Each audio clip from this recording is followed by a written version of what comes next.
गुरु प्यारी साध संगत जी, आज का सत्संग है नामधारी होकर एक परिवार जब देवी देवताओं की पूजा करने लगा तो फिर क्या हुआ।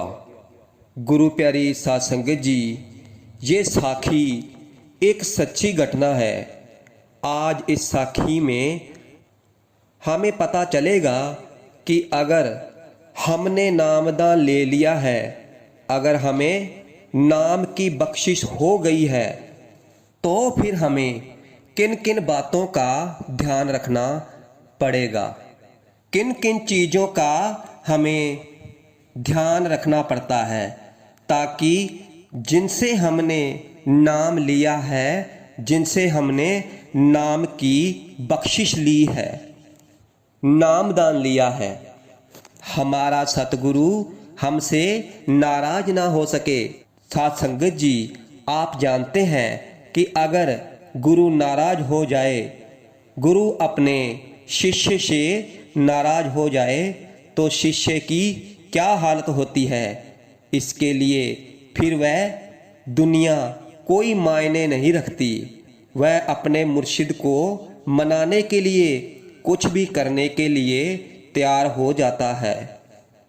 आप बुल्ले शाह जी को ही देख लीजिए, जब उनके गुरु उनसे नाराज हो गए, जिनसे उन्होंने नामदान लिया था, तो उनकी क्या हालत हुई थी।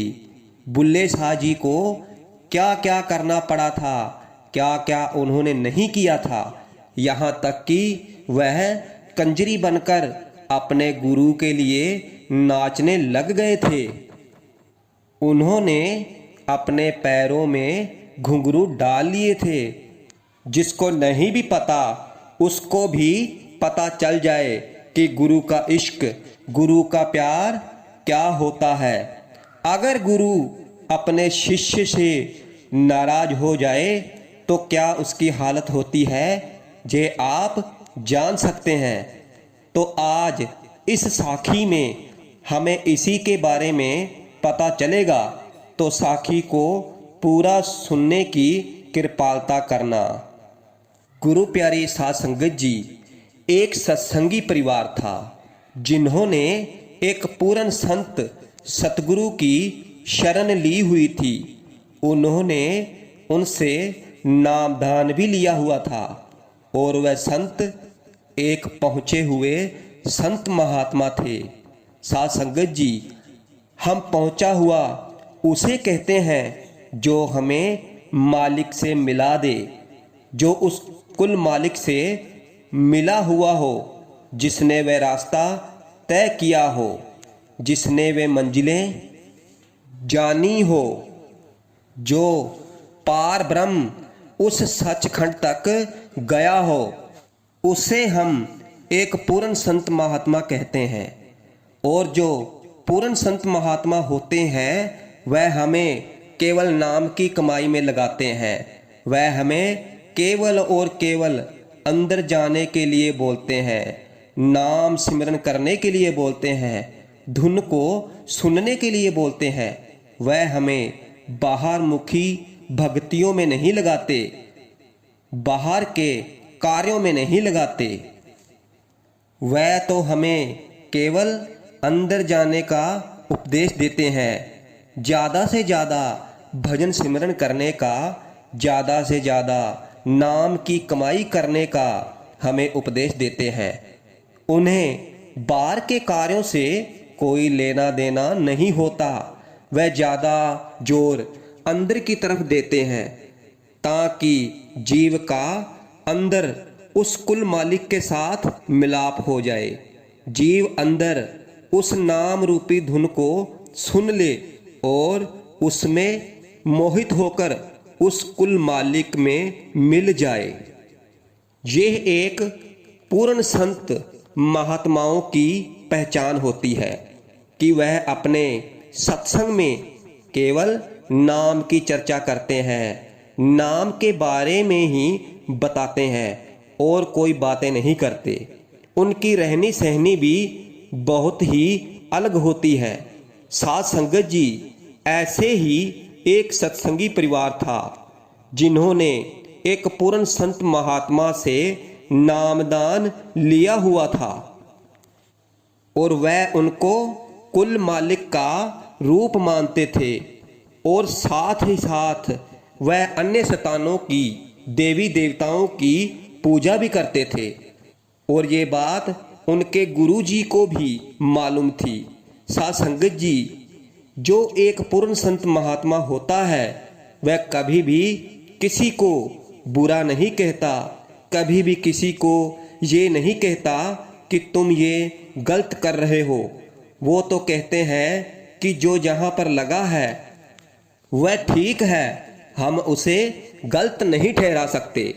जो यहाँ पर लगा है वह ठीक है, जो जिसकी पूजा कर रहा है वह ठीक है, क्योंकि जिसको मालिक ने अपने से मिलाना होता है उस पर मालिक खुद अपनी कृपा करता है, खुद उसको वह समझ देता है, खुद उसको वह ज्ञान देता है, बुद्धि देता है। तो मालिक से मिलना ये तो उसकी कृपा से ही हो सकता है। उस मालिक के नाम का ज्ञान, मालिक की भजन बंदगी का ज्ञान भी उसकी कृपा से ही होता है, तभी जीव उस राह पर चलता है।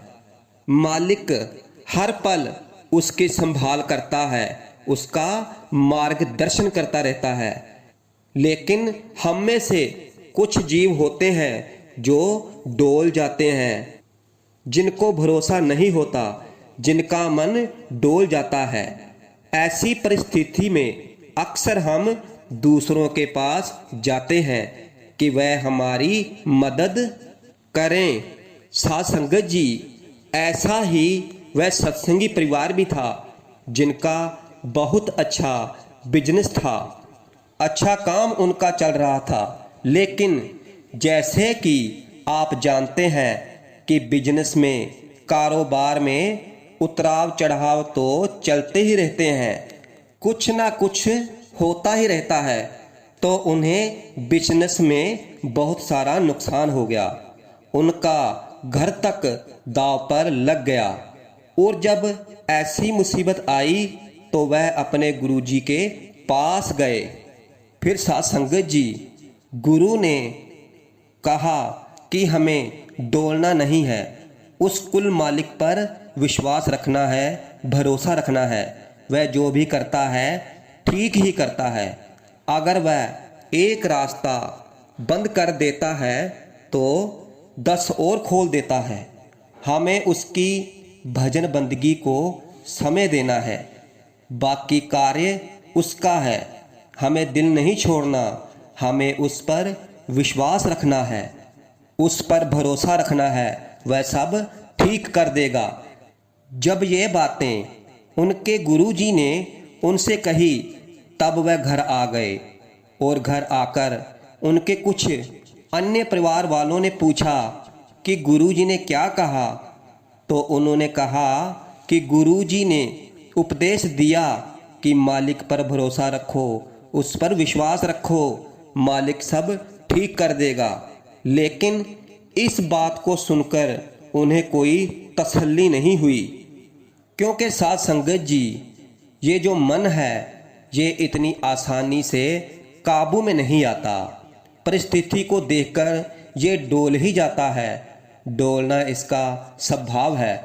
तो ऐसे ही उनका मन भी डोल गया और उन्होंने दूसरे लोगों के पास जाना शुरू कर दिया। और जैसे कि आप जानते हैं कि जब हम किसी के पास जाते हैं तो वह हमें जो जो कहते हैं वह हमें करना ही पड़ता है, जो जो वो बताते हैं वह हमें करना ही पड़ता है। तो ऐसे ही उन्होंने भी किया और उसकी खबर उनके गुरुजी को हो गई। क्योंकि साध संगत जी, जो संत महात्मा होते हैं उनसे कुछ भी छिपा नहीं होता, उन्हें पूरी सृष्टि की खबर होती है कि कहाँ पर क्या हो रहा है। लेकिन वह चुप रहते हैं, मौन रहते हैं, कुछ बोलते नहीं हैं।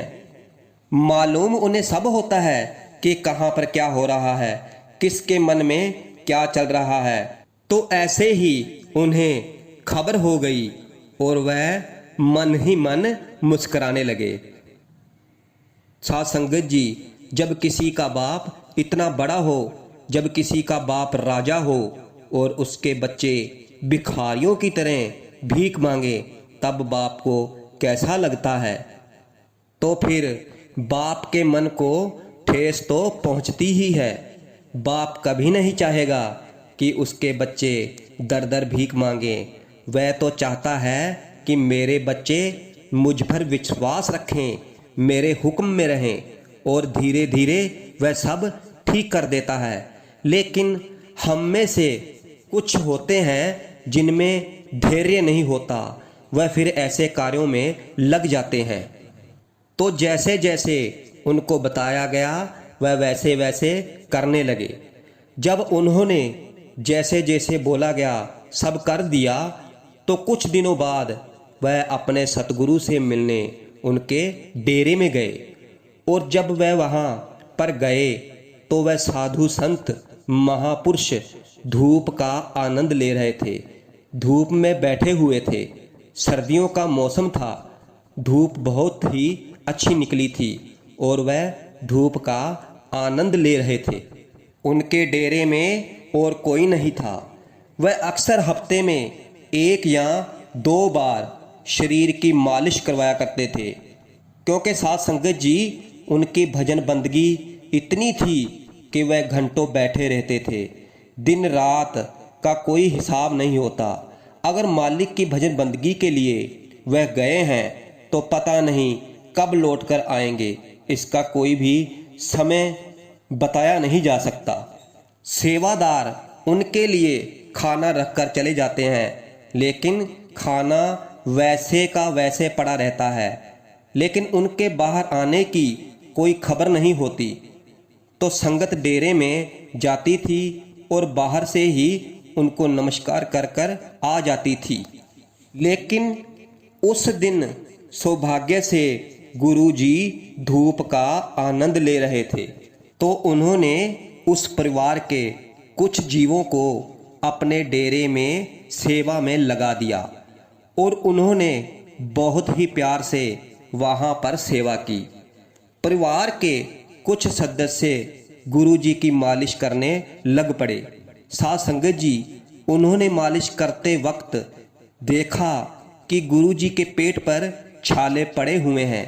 साध संगत जी, उनकी भक्ति इतनी थी, उनकी बैठक इतनी थी कि उनके पेट पर छाले पड़ जाते। तो वह समझ गए कि गुरु जी की बैठक के कारण ही ये छाले पड़े हैं।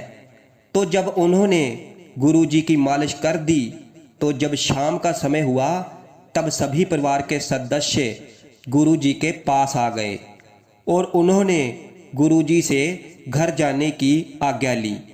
गुरु जी ने उस समय वहाँ पर कहा कि हमें डोलना नहीं चाहिए, लेकिन हम डोल जाते हैं। करना तो उस कुल मालिक ने ही है, जो भी करना है उसने ही करना है। हम जो मर्जी कर लें, लेकिन होना उसकी मौज से ही है। लेकिन फिर भी हम भूल जाते हैं, जब मालिक ने हमारी बाजू पकड़ी है, हमें अपनी शरण बख्शी है, तब हम फिर क्यों डोलते हैं? क्यों हम उसके बहाने में नहीं रहते? जो भी देना है उसी ने देना है, देने वाला एक है। तो ये सब बातें सुनकर उनको पता चल गया कि गुरुजी हमें समझा रहे हैं। गुरुजी को पता चल गया है कि हमने क्या क्या किया है। तो उस परिवार के कुछ सदस्य तो रोने लग गए, गुरुजी के चरणों में पड़ गए और जोर जोर से रोने लगे कि हमें बख्श दो, हमें बख्श दो। और कहा कि गुरुजी, आप तो सब जानते हैं, आपसे क्या छुपा है, आप तो जानी जान हैं, आप अंतर्यामी हैं। लेकिन हम क्या करें, हम तो एक साधारण मनुष्य है, जीव है, मन हमारा वश में नहीं है, डोल जाता है। तो उस समय गुरुजी ने उन्हें आशीर्वाद दिया कि सब ठीक हो जाएगा। और उसके बाद उनका बिजनेस जो एक प्रकार से ख़त्म ही हो गया था, वह धीरे धीरे ठीक होने लगा। उन्हें समझ आने लगा कि गुरुजी की कृपा से ही हो रहा है और जो उनके काम रुके हुए थे वह सब होने लगे। तो वह अच्छी तरह से समझ गए कि अगर मांगना है तो कुल मालिक से मांगना चाहिए। देने वाला वह एक ही है, क्यों ना उससे सीधा ही मांग लिया जाए। देना तो उसने ही है, जो भी देता है वही देता है। जैसे कि वाणी में आया है, सबदा दाता एक है, सबको देवनहार। और वाणी में ये भी फरमाया गया है कि वह मालिक तो हमें शुरू से ही देता आया है और देता आ रहा है। उसने देते देते हमें नहीं थकना, हमने लेते लेते थक जाना है।